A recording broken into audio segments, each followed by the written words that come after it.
Демек, ғылыми білім рухани дүниенің құрамдас бөлігі, иә? Біз жаңа айтқандай, ол логикалық тұрғыдағы қисынды ұйымдасқан, қандай да бір өзінің көзқарасы дүниеге деген міндеттерін анықтаған және адамзат баласының жаңағы жұмыс күшін жеңілдетуге арналған негізгі бір сондай жүйелі түрде, заңды түрде қалыптасқан нәтиже. Енді қазіргі дәуір қоғам өмірінің барлық салаларын қамтитын бір керемет, ерекше бір өзгерістер кезеңі деп айтуға болады. Тіпті 20-шы ғасыр, 21-ші ғасыр, кешіріңіздер, ғылыми техникалық революцияның әлі де жалғасуы, түрлі инновациялар, жаңашыл бір адамзатқа қатысты түрлі бір жаңалықтарды алға ұсынған бір ерекше кезең.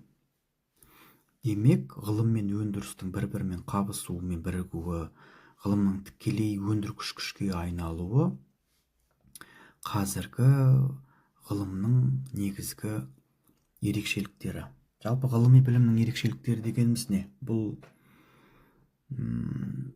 оның идеалдылығы, ұғымдар мен анықтамаларға бейімделуі, жүйелілігі, шынайы нақтылығы, жаңалығы, жаңағы айтқан, және қандай да бір нақты эксперименттерге негізделуі. Ғылыми танымның құрылымы ғылым классификациясымен біз байланысты екенін білеміз, Демек,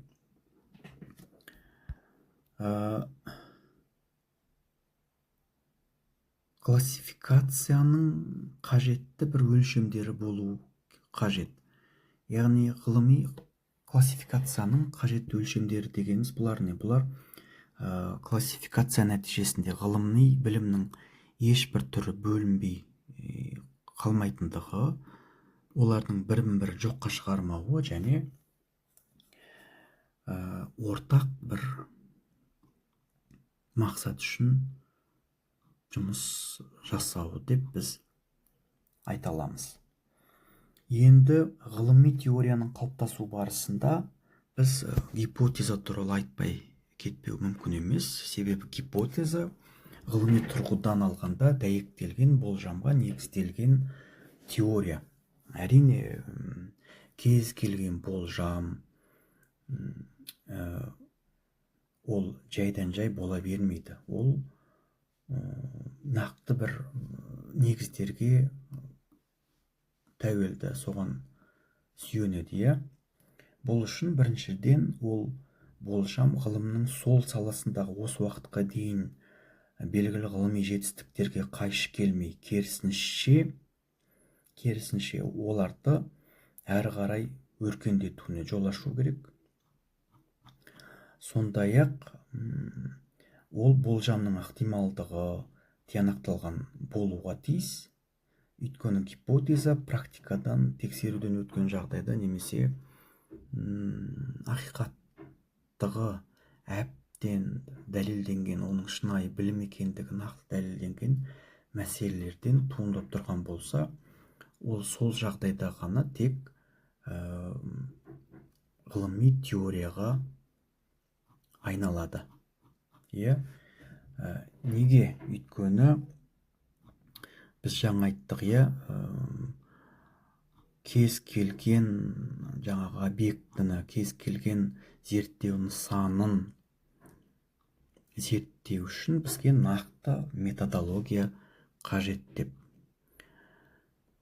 Жалпы таным әдісі объектіге қайта келіп, оны терең түсіндіріп, заттардың идеалдық конструкцияларын құрастырып, сөйтіп онтологиялық, жаңа жоғарыда айтқан түйіндер мен дүниеге көзқарастық ұстанымдарға тәуелді болады. Адамның білімі объектіге бет құрған соң ол теория, ал субъектіге қатысты болса ол методология деп айтамыз.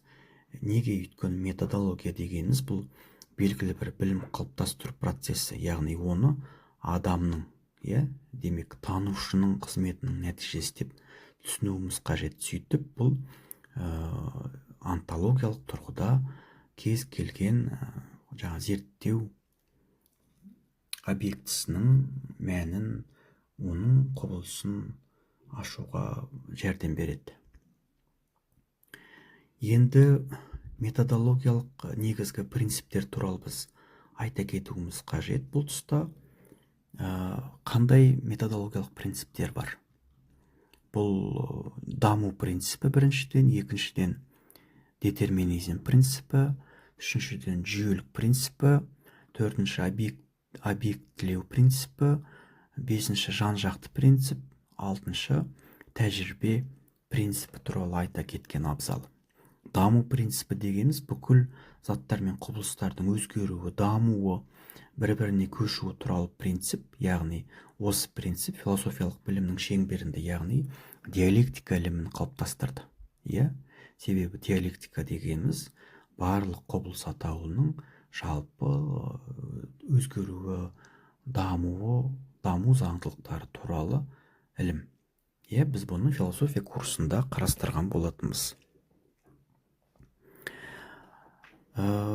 Детерминизм принципі дегеніміз не? Бұл әлемдегі процесстер, табиғат пен қоғамның жалпы заңдылыққа, себептілікке негізделетіндігінің анықтау. Яғни кез келген детерминистік принцип сол орын алып отырған құбылыстың немесе зерттеу объектісінің жалпыға тән заңдылыққа өзінің принциптеріне сүйенуі. Ал жүйелі принцип дегеніміз бүкіл әлем бір-бірімен байланыста болатын біртұтас дүние екендігі туралы көзқарастың жиынтығы. Объектілеу принципі таным процесінде субъект пен объект арасындағы қатынасты дұрыс түсінуге бейімдейді. Яғни білім мен танылатын объектінің арасында сәйкестік, бір тепе-теңдік бар екендігін аңғарту, соны алға тарту және талап ету. Бесінші принцип, жан-жақты принцип деп айтқан болатынбыз. Жан-жақты принцип таным процесінде бүкіл байланыс пен қатынастар мен заттардың қасиеттерін ескеру қажеттігі туралы айтатын принцип. Тәжірибе принципі ең соңғы алтыншы, бұл қандай болу керек деген тұрғыда таным процесінде өткізу, яғни практикалық тұрғыда экспериментке жүгіну арқылы қандай да бір зерттеу объектісінің мәніне жету.